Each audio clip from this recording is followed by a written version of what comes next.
Shalom. All praises to Yahweh Shem Yahweh Shai as always. Alright, this is Brother Samat coming to you in the spirit, power of the Heavenly Father through his son Yahweh Shem Yahweh Shai.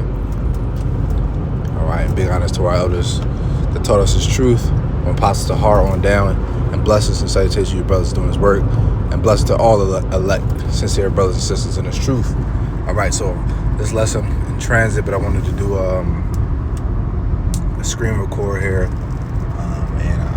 and the topic is really just about integrity, and what inspired me was, there's a lot of things that arise in our lives that will question and test our integrity, okay? And it's easy to get caught up in, the things this world may have to offer, the temptations and the lust, even if it may not necessarily seem like it's necessarily bad, but you have to always have discernment and prudence when things come your way. All right, you have to use that spiritual, magnifying glass, if you will, to inspect, everything that comes your way. Every opportunity, every person, every job, and make sure that in you doing this very thing, you're not, questioning or you're not damaging your integrity. All right, so I'm gonna just go down these list of precepts, and there's a few that I'm gonna highlight a little bit more in detail. So here it is. You got Proverbs 10:9. He that walketh uprightly walketh surely, but he that perverseth his ways shall be known. So he's that walketh upright is sure in the things that he does. All right, he's sure in the things that he do because he understands that everything that he does in his life is in direct parallel and coordinates with the Heavenly Father's ways. Ultimately he does nothing that is going to go against his belief and his morals and his integrity.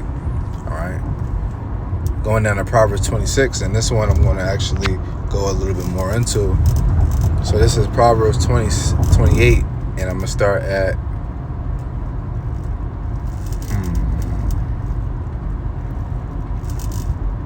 4. It says, they that forsake the law praise the wicked, but such as keep the law contend with them. Right. So those who, turn away from the law and they are ultimately praising the wicked, man. You're ultimately giving the wicked their due diligence and showing them that, the ways that they are living in are all, glorified, ultimately, because you're departing from the law. So ultimately you're basically basking in that wickedness yourself, and you're likely taking part in that wickedness. And it says, but such as keep the law contend with them. Right. So we that are keepers of the law, because the scriptures say, be not just a hearer of the word, but a doer also. Right. You have to be a minister not only of the word, but you have to be a doer of the word. All right. So you have to lead by example. We're not going to tell our people to stop smoking cigarettes and defiling the temple and eating pork and committing adultery if we're doing all the same things, man. All right. We contend with them because we sit here and we bump heads with the people that are wicked, that feel like they're justified in their doings, or they feel like the things that they're doing is right. As the scriptures say, there is a way that seemeth right unto a man, but the end of the ways thereof are death, man. Roughly paraphrasing. All right. Some people may feel like they're really doing no wrong. They feel like, oh, I'm a good person. I don't steal from nobody or cause nobody harm. So, I'm holy or righteous in the eyes of the Lord. Well, that's not true, because you don't follow none of the commandments the Most High, ordered you to do so. You celebrate every pagan holiday under the sun. All right. You blaspheme. I'm not really going to say that, but, you don't keep the Sabbath. You don't keep none of the high holy days, but you keep every other pagan day in this world. You eat all type of abominable foods. You defile your temple. You commit adultery. All right. And ultimately you embrace wickedness, man. You're probably the type of person who encourages sodomy and, in the LMNOP community, so on and so forth. Let's go ahead and go down to verse 5. It says, evil men understand not judgment, but they seek the Lord understand. So like it, but they that seek the Lord understand all things. It says, better is the poor that walketh in his uprightness than he that is perverse in his ways, though he be rich. Exactly. So better is someone who is poor, right? But he stands 10 toes, right? And grounded in his morals. You know, he's not going to sell out for a dollar, man, for a piece of change. You know, and this is big on me because, you know, I have an opportunity coming up very soon to you know, have a pretty nice, you know, a nice paying job, you know, a career, if you will, where I can make, you know, a substantial amount of money. Nothing like super crazy, but, you know, I can reach that, you know, 6-figure mark or close to it, man. You know, where I'll be able to support my family, you know, and not have to worry about money, you know, if you will. But ultimately, the con that comes with this particular job is the potential where I may have to shave my beard, you know, and I'm going through the process of, you know, application and testing and stuff like that and figuring out a potential way to get past that, you know, trying to get a doctor's note or maybe use a religious exemption to see if they're able. But if it comes down to it and they don't accept my doctor's note or religious exemption, guess what's going to happen? I'm not going to take the job, man. And I'm going to continue to move forward with what else I got going on and find another opportunity, man. Because guess what? And even if it costs me thousands of dollars or tens of thousands of dollars, right? Or potential tens of thousands of dollars that I can make extra, guess what? I'd rather stay in my position, even if the position I'm in is hurting me. I'm in a hole. I'm trapped. I'm check to check, barely paying the bills. I'd rather stay in that position knowing that I'm ultimately keeping my integrity, even though it may seem so small, and you'll have all these other people who will sit here and say, yo, man, with the Most High, and this is true. I'm actually speaking facts. They'll say, man, but wouldn't the Most High want you to support your family? They don't say you're supposed to support your family, and the Most High sent this opportunity in front of you. You see, that's the minds of the people where they try to play on you to get you to go against your integrity, because it sounds good, though, don't it? It sounds real good, but in reality, you know, it's ultimately no different than shaving your beard for a job.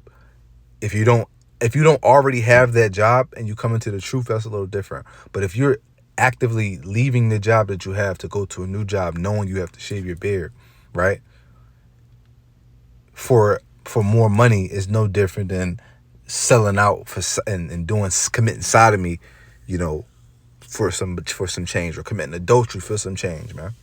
Because either way, you're going against the law, you know.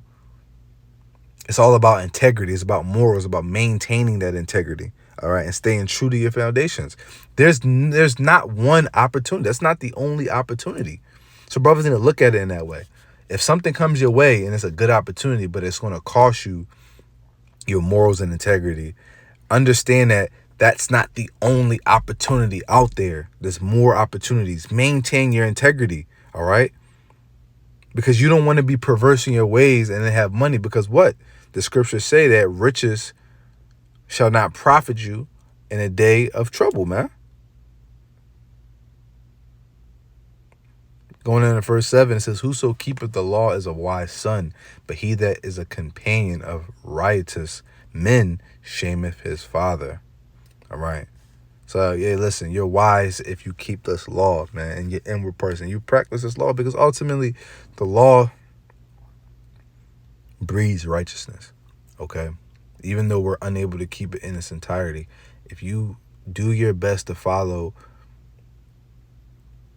the most commandments that you can, not committing adultery, loving your neighbor like yourself, and putting the Most High before all, it's ultimately going to trickle down or umbrella a plethora of other commandments that you'll naturally be able to do, because one, you put Yahweh first, and two, you love your neighbor like yourself. So loving your neighbor like yourself, you're not going to commit adultery. All right, you're not going to steal, rob, lie. You're not going to do anything that's going to put your neighbor in harm's way for the benefit of yourself. Okay, that's wicked. You know, you putting Yahweh first. You're going to not celebrate these pagan holidays. You're going to celebrate his high holy days, okay? You're not going to eat abominable foods because you're going to think about the Most High before you eat these foods, and understand why he told you not to eat these foods. And then when you understand why you shouldn't eat these foods, you're going to realize that, damn, okay, these foods are poisonous to my body, man. They don't produce anything good. They only produce bad to my body. And it just trickles down. So let's go back over to here. This is, and actually it brings me to my next verse. Proverbs 11. And let's start at 3. It says, the integrity of the upright shall guide them, but the perverseness of transgressors shall destroy them. Going to verse 4, it says, riches profit not in the day of wrath, but righteousness delivereth from death. Like I just said, riches are not going to profit you when all hell breaks loose and Yahweh sends Yahweh Shah to come destroy this place, man, and wreak havoc and send judgment upon the earth. Those riches are not going to profit you anything. But righteousness itself is what's going to deliver you from death. Because so what if you get a little extra money, but at what cost, man? What shall it profit a man if he gaineth the whole world but loses his own soul, man? And this goes for a lot of different things that can happen in our lives. So you always have to have that spiritual discernment and prudence on 24/7. Everything that comes your way, you need to discern, and you need to be, as it says in Proverbs 28, Proverbs 14 and 15, I believe, where it says, the prudent man looketh well is going. When you go into that word looketh well, okay, it goes into diligently considering, all right, and having understanding. So everything that comes your way, you must have understanding, and you must diligently consider what it is and what it entails. All right, going down to verse 5, it says, the righteousness of the perfect shall direct his way, but the wicked shall fall by his own wickedness. And when you go into that word perfect, I'm sure it goes right into an upright man. Matter of fact, let's do it. What's that? Proverbs 11 and 5. Let's do it.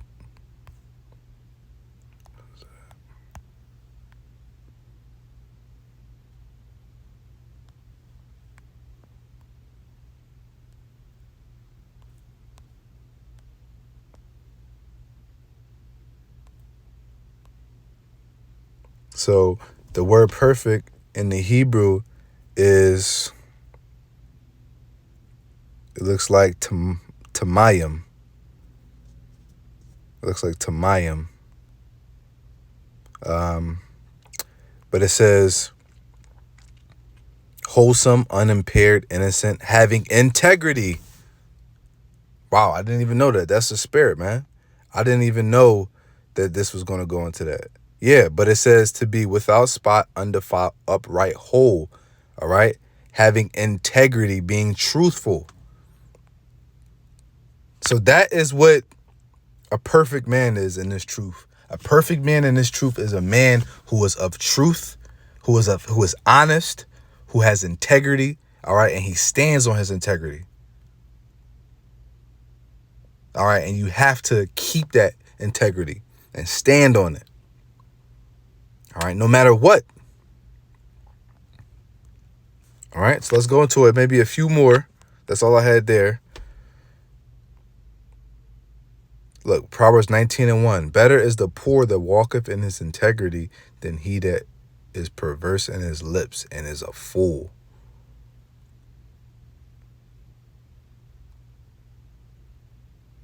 The Proverbs 20 and 7. This is Solomon, man, the wisest man on the planet. And he's constantly talking about integrity. It says, the just man walketh in his integrity. His children are blessed after him. So many, man. And then I'm going to leave you with this. When you believe in something, man, there's two things that come with integrity. With integrity, it comes down to believing in something and standing in that, but also having the humility to understand if the very thing you believe in, if it is wrong, and it is clearly proven that it is wrong, right? And this is coming from other men of integrity and of renowned, or whatever it is. You have to be able to have the discernment and the serenity to be able to accept what is and what isn't. And you got to stand 10 toes down in what you know and what you are about, and don't be easily swayed to and fro, okay? Stand on who you are and what you stand for. And don't be easily tossed to and fro and swayed by anyone in this world, let alone the wicked and them of this world. So Lord willing, this video was edifying. Until next time, shalom.